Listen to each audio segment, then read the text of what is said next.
passes on, what they initially experience is based on what their mind pattern is projecting, so that if you think when you die you're going to see Jesus, that's what you're going to see.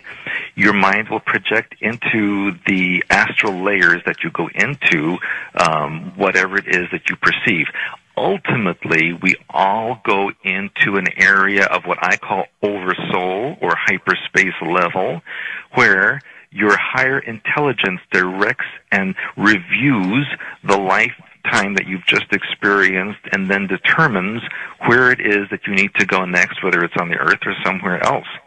Reptilians, they also have soul personalities, except that they're more species mind related. In other words, instead of being so much as an individual, they're more like a group mind or a hive mind, which is what they're trying to create in humanity through programming. So ultimately, we all experience what we think we're going to experience initially, and then as we become more aware of what and who we really are, we go into other dimensions and existences to help us progress in our path back towards the God mind. So it would be different initially for each individual, but ultimately we all go back to Source or God mind. Okay, thanks. Let's go to our wild card line. You're on with Stewart Swerdlow on Coast to Coast. Hi there. Hey, this is David here in San Diego. Yeah, Dave, go ahead. Hey, I just want to let you, I got the Lemurian Fellowship booklet in front of me here, and I've actually been to their compound, and I've done some work for them. And the creepiest thing is that they're all gray-haired old people, and they're really small, and none of them would talk to me except for the main guy, and the rest of them just stood around with their hands clasped in front of them, smiling like beatifically at me, you know. And I tried to talk to them, and they refused to talk to me. They would just smile. And also at the back of their book, the one thing they say that their order is for is to the formation of an ideal society and long-term efforts for their plan, the great work, and to build for quality for citizenship in the coming new order. And that is really creepy. And the Atlantis is their second coming of the second civilization. The first one was the continent of Mu in the Pacific Ocean. And I just wanted to let you guys know that. I didn't hear it say it. Okay. Stewart, you want to comment on that? And then I have a question about Atlantis for you. Yeah, well, to me, what this gentleman in San Diego just mentioned sounds like there might be some kind of a cult, although I do agree with Lemurian coming first and then the Atlantean civilization existing. I've never heard of this group particularly before, but it could very well be a group that's a form of mind control programming. There's all kinds of programming out there, as we saw with the group that committed suicide when Hale Bopp came by. So there's many different subgroups out there, and what I would call a cult. Would you get chipped, Stewart, if they asked you to? A microchip? Unfortunately, I already have some of these chips in me that have been X-rayed, actually. What? Yeah, in fact, all people who were in Montauk Project and anyone who claims to be abducted for whatever reason, many of these people do have chips in them. I will say that the microchips are kind of an obsolete technology now, because the way the satellite technology is and computer technology, they don't even have to chip you anymore. They can tune in directly to your brain frequency and direct you in whatever way they wish. They don't have to microchip. The microchip you can consider as a backup system, but they no longer need that. Okay, let's pick it up, and we'll go to our next wild card line. It's your turn. You're on with Stewart. Hi there. Hi, Stewart. How are you? Hi. Great, it is me. George, you know, you really do have to get that to where they have the different wild card lines, so that when you go to a caller, they know they're on the air. Yeah, it is true. Every time I go to a wild card line, you all think it's you, don't you? Sure, absolutely. Yeah, you start talking. great. Stewart, we got to figure out how that is. Maybe I'll tell you what. I'll talk with Tom about it. I know how we can fix it. Go ahead. Thanks. You've got it. Hey, Stewart. First of all, this is Chad in Seattle, Washington. Hello. With Inner Circle Publishing, and I tell you what, you did your homework. You know more than you're allowed to say, and yet you're saying it anyway, and I appreciate that. First of all, have you seen them yourself? The reptilians? Yeah. Yes, I have seen them, and I've also have seen someone shapeshift directly in front of me. Okay, so you've direct contact. Do you know about the DUMBs, the deep underground military bases? We've got about 180 of them in the U.S. Yes, this is known, and there's many more around the world and even under the ocean. Yeah, even connecting. Interesting. Do you know where 91% of the missing children in this country end up? Well, many of them end up in ritual sacrifice, unfortunately. Underneath Denver Import. Absolutely. Well, like I said, you've done your homework, and it's just great to hear you on the air. I've never heard of you before, but Coast to Coast is great for bringing new information to people. He is a first-time guest, but you know what, Stewart? I don't think you're going to be a last-time guest. I have a feeling you're going to come back. Well, I appreciate that. It's a fascinating program. Look, I owe you, too. You tell me about your books and where you can get them. Yes, my books are available at my website at expansions.com, and you can also call 269-429-8615 to order any books or consultations or DVDs. I do have DVDs on all of this information that we've talked about tonight and much more. Okay, very good. Let's go back to the phones. We'll go to our East of the Rockies line. You're on Coast to Coast. Hello there. Good evening, George. Good evening, Stewart. How you guys doing? Hi, fine. Good. This is John from Newark, Delaware. You talked earlier about that all of us humans here on this planet have 10 to 15% DNA, reptilian DNA. Yes, on an average. How did you get DNA, since you have to have a reptilian and have to have their DNA to compare it to? How did you get it? Well, if you listened about how all human beings have reptilian DNA from the hybridization program in ancient times. Well, how did they get it, is what I'm saying. You have to have a piece of their skin or saliva or something to get the DNA to compare it to. Oh, I see what you're saying, like a sample of the reptilian. Yes, well, you know, the reptilians have been interacting with the government for many, many decades. And so, yes, there is availability for getting that kind of DNA. There was even reptilians at the Dulce base at the Four Corners area in New Mexico, which, as you know, there was an event there that the aliens took back that base on their own. There's many, many stories of battles that have occurred throughout the Earth where reptilians have been killed and their DNA has been taken. Well, how come the whole world doesn't know this? Do you actually believe that you got DNA from reptilians? I know that they have. Oh, okay. I mean, it's great entertainment for the show, but personally, I think you're a complete whack. Well, you're entitled to your opinion, and I think that people who don't accept this are really in for a ride on themselves. Oh, I'll tell you what, Stewart, you know, the important thing of the information you're bringing out is that you at least make people think.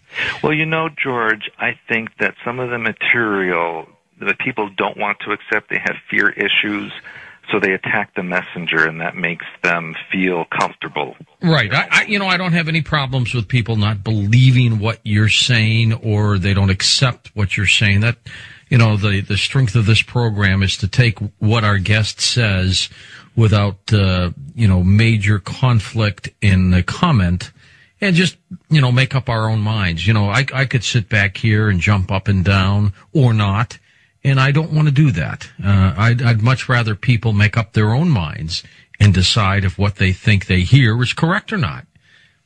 Well, I agree with that. West of the Rockies, you're on the air with us. Hi there.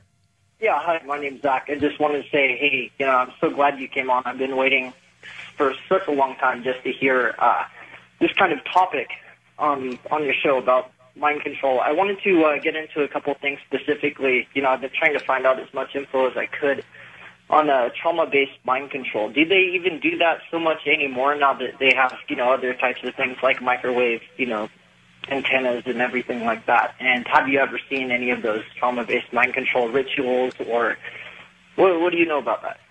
Yes, in fact, I have an entire DVD on that topic.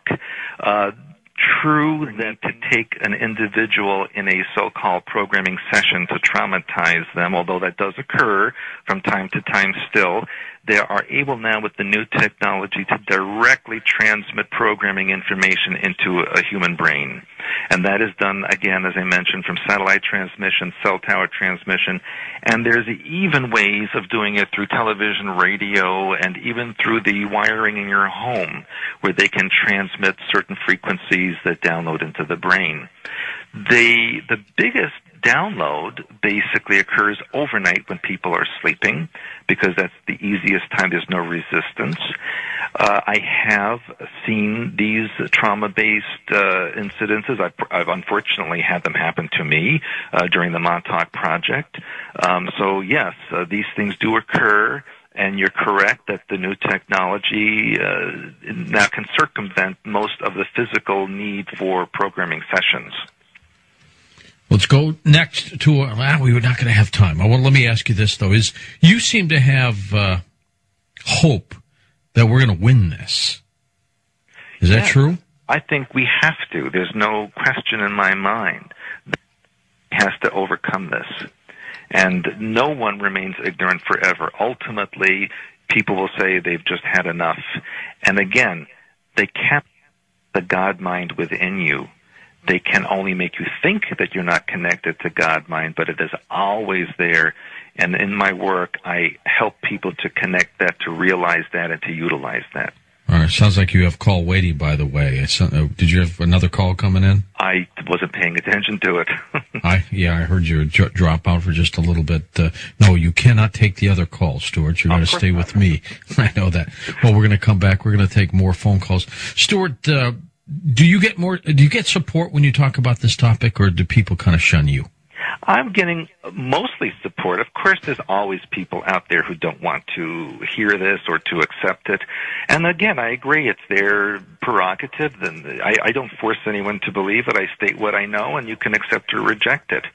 However, rejecting it doesn't change what I know or what I experienced.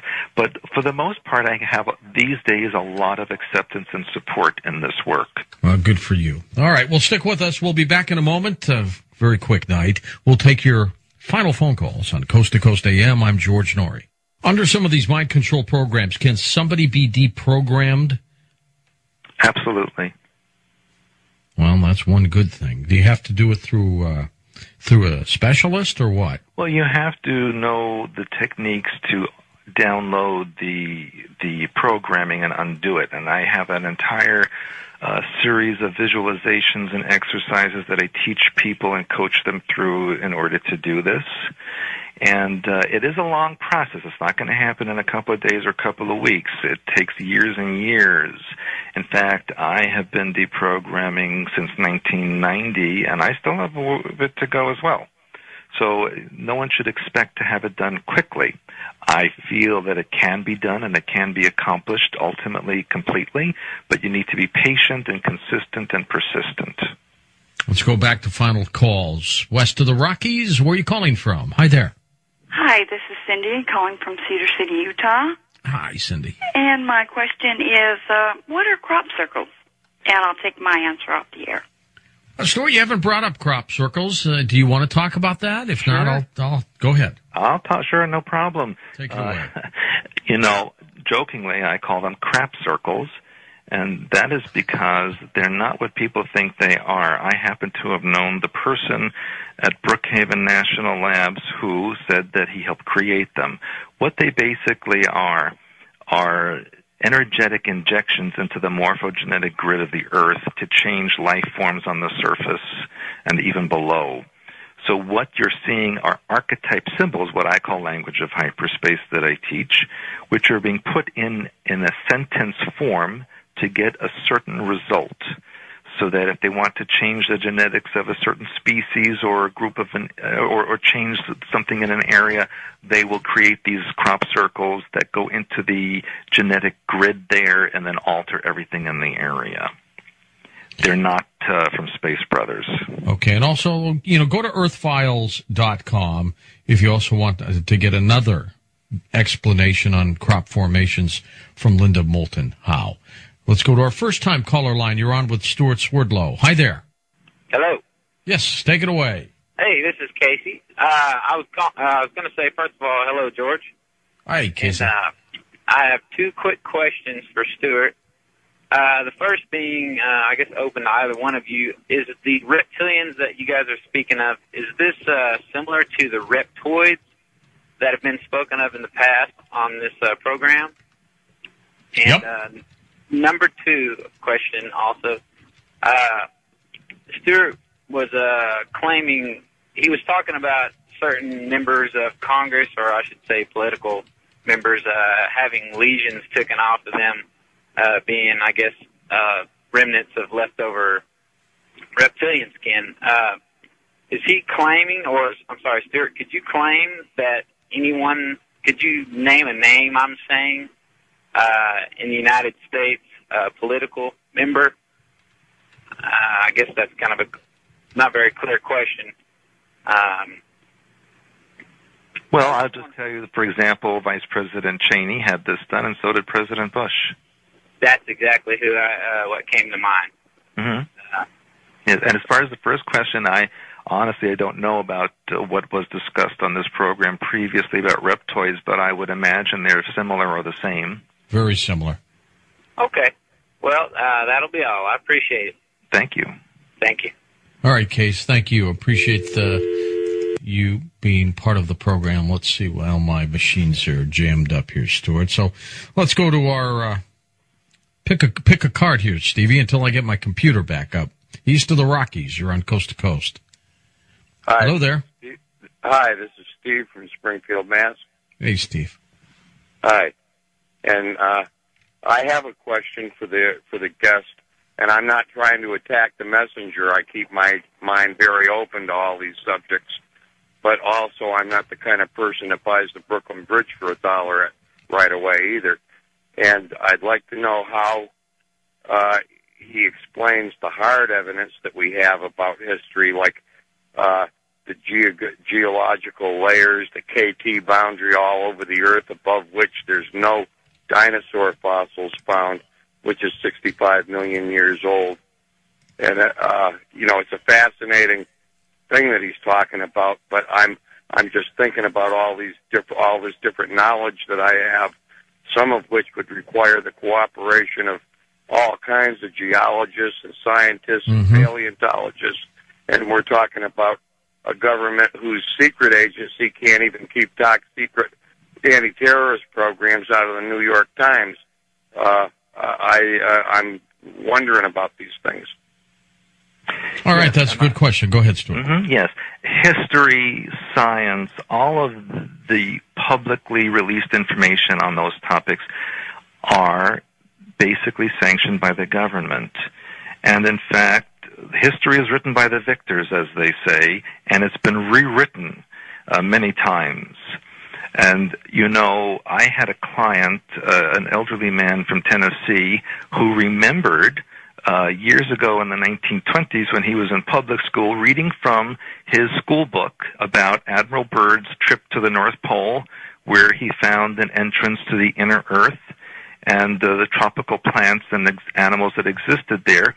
And then he said one day that there were people from Washington that came to the school and took all the books away and replaced them with different books that didn't have that information in it anymore.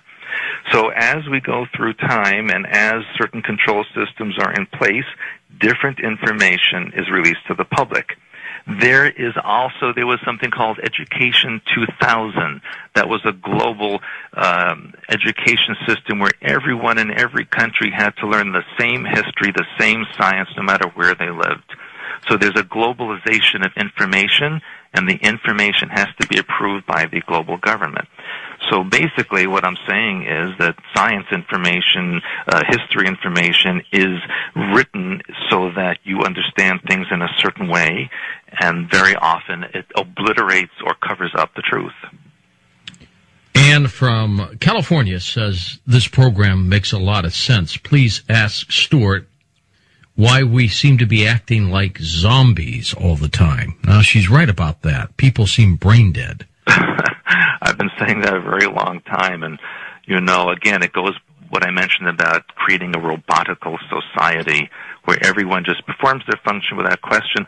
And not only that, they want everyone to be on some kind of a pill, some medication that alters the way you think, alters the brain waves, and they enhance this with ELF that they bombard the earth with to make people go along with whatever it is that's happening. What happened was the person known as Christ, whom in those days was called Emmanuel, and by the way, the name Jesus is a modern invention, and the word or term Yeshua is also a modern invention. Yehoshua, as they call him. Right. There was no Hebrew name like that. There was Joshua, and there was Joseph, but there was no Yeshua, Yehoshua. That's made up. Right. Modern times. So it's the modern history recreates the ancient history, and the old history is erased. Right. That's what we see happening there. Basically, this person named Emmanuel was genetically created by an alien group at the time that was seeking to change the direction in which mankind was headed. Not because it had good intentions, but because at the time, as I write in Blue Blood, there was so much alien interference on the world at that time, after the destruction of Lemuria and Atlantis and Sumeria was kind of spreading out in other directions. It was a free-for-all. And this particular alien group wanted to divert and create and control through religion and manipulation. Mm-hmm. It was a joint effort at the time of what has become known as the Pleiadians, reptilians, and the little grays, which really all work for one another and still do. Mm-hmm. There's a lot about those Pleiadians, which is all New Age falsehood. They're not what people think they are. Right. So anyway, they genetically created him and implanted him in the womb, hence the Immaculate Conception. Mm-hmm. It really wasn't an Immaculate Conception. It was an implantation in the womb, see? Right. And so he was already programmed. And all those years, the early childhood years where Emmanuel supposedly had vanished or was not around, he was not indoctrinated in mystery schools, as they say in Tibet and Egypt. That is not where he was. He was basically on board a UFO or an underground bases being indoctrinated and programmed. Mm-hmm. That's what's going on. Wow. And the other thing is, there were a lot of political parties that were created at that time. There was the creation of the Roman Empire as the original New World Order that they were trying to impose and create. And as you know, a New World Order or a global government needs, by necessity, global religion to go along with it, so that people follow and worship all the same way, so that there's no diversion and no possibility of civil disobedience or rejection of the government policy. Right. Okay. So the role of Emmanuel was to create this New World religion at the time, to make it global, so that the empire could then take control of the entire planet with ease.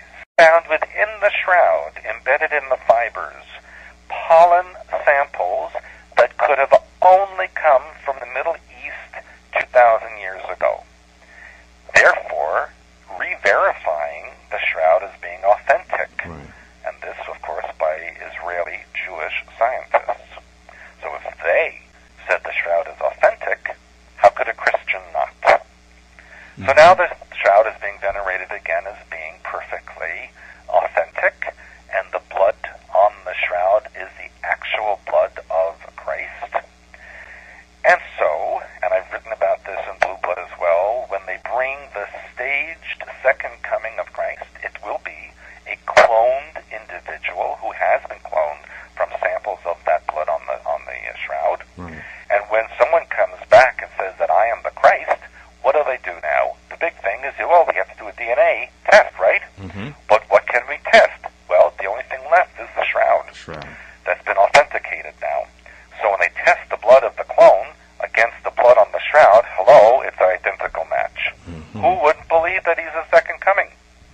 Wow. Another means to control us and to enslave us. It's brilliant. Right. It's a brilliantly conceived plan. And then he says, I declare the New World Order my new holy empire. Mm-hmm. So, who's going to go against the real Christ? Exactly. Now, the question has to be also asked, whose sketched body or whose blood is it on the shroud? Is it Emmanuel, the one who wound up dying in the south of France, or was it somebody else? Well, no, Emmanuel died in Pakistan, or Srinagar, in Kashmir. Okay. Yes, but that blood is legitimate because it was that was a shroud that was used to cover his body while they were resuscitating him. Oh, okay, so it was taken from the actual event, yes, or the supposed resurrection, and the shroud in which did come from the actual Emmanuel. But now that we have also discussed Emmanuel in detail, and now we understand and identified him, that certainly leads us to understand where we are headed in the future. But now, so we covered that. Now, the in-between issues, we talked about the Rothschilds, we talked about the Windsors, the Romanovs. Tell us about the royal family. Take us through Charles, Queen Elizabeth, Diana, and now what we know to be left of that lineage to be the future is Harry and I think William. Tell us about that family. Well, that's a very big story, but I'll try to bottom line. We've got 16 minutes left, so hope we can pull it off. I'll give you a couple thousand years of history in a few minutes. Okay. Basically, all the royal families of Europe, whether it's the Windsors or the Queen Beatrice in Holland or whomever it may be, they're all related. They're all cousins of one another at this point. They've all intermarried over the centuries because they keep that blue blood lineage intact. And because they intermarry so closely like this, there comes a time when the percentage of reptilian genetics in the body becomes skewered. Mm-hmm. And let me explain. When you are a hybrid with a 50-50 split of mammalian and reptilian genetics, there is a problem as far as how the body will manifest when you're a half and half, literally. Mm-hmm. So the body genetics will always defer to the mind pattern of the soul personality in that body. So if you have a reptilian mind pattern, the reptilian genetics will activate and you will have a reptilian form. If you have a human or mammalian mind pattern, the human body will take hold. But of course, if the reptilian takes hold and you're the Queen of England, it's a bit of a problem, mm-hmm. because you're not going to be out in your regalia with your scales and your three horns sticking out of your crown. Right. So they need to maintain a human form in public. And the way to maintain that is through ritual that involves the ingestion of mammalian or human harmonics like hormones, blood, organs, etc. Mm-hmm. And so basically they ingest through ceremony those materials in sexual and sacrificial ritual. Now, over the centuries, the inbreeding in the Rothschilds and the Windsors became so that there was more percentage of reptilian than human. Enter Princess Diana in the Spencer family. The reason that marriage took place had nothing to do with love. It had to do with the fact that she came from a committee of 300 family that closely support the Illuminati, and her genetics were more of a mammalian side than reptilian. Right. So by infusing her genetics into the Windsor family, it skewered back the royal family percentage to 50-50 again, mm-hmm. preventing any problems in the next generation or so. And then when she was done with that, she had to be sacrificed. And that's a whole nother... That's a whole other story with the accident. So and everything. That's why she was married to him, and that is why she produced those two heirs to the throne, so that they could maintain their 50-50 split in the genetics. And it's well documented, however, like you said, the marriage had nothing to do with love, no. because he was always involved with Camilla in the midst of it. Well, hello, he's involved with men. And that's another story. When I was in Switzerland years ago, someone who knows the royal family, and I can't name names, Right. Said if you look at Camilla's birth certificate, it's not Camilla, it's Camilo. And it is actually male. Wow. Now, someone said there has also been said, and these are just little dispersions, but you might want to take it into under advising and under consideration that she or he has been described as looking like a crocodile. Well, she looks like a man to me. Well, yeah, that too. But the features in general have been made. That comparison has been made as far as looking like a crocodile. I mean, from a reptilian standpoint. Yes. Well, all the royal family, basically, if you look at them, they really do look reptilian. Mm-hmm. Especially if you look at the Queen Mum before she passed on. She was quite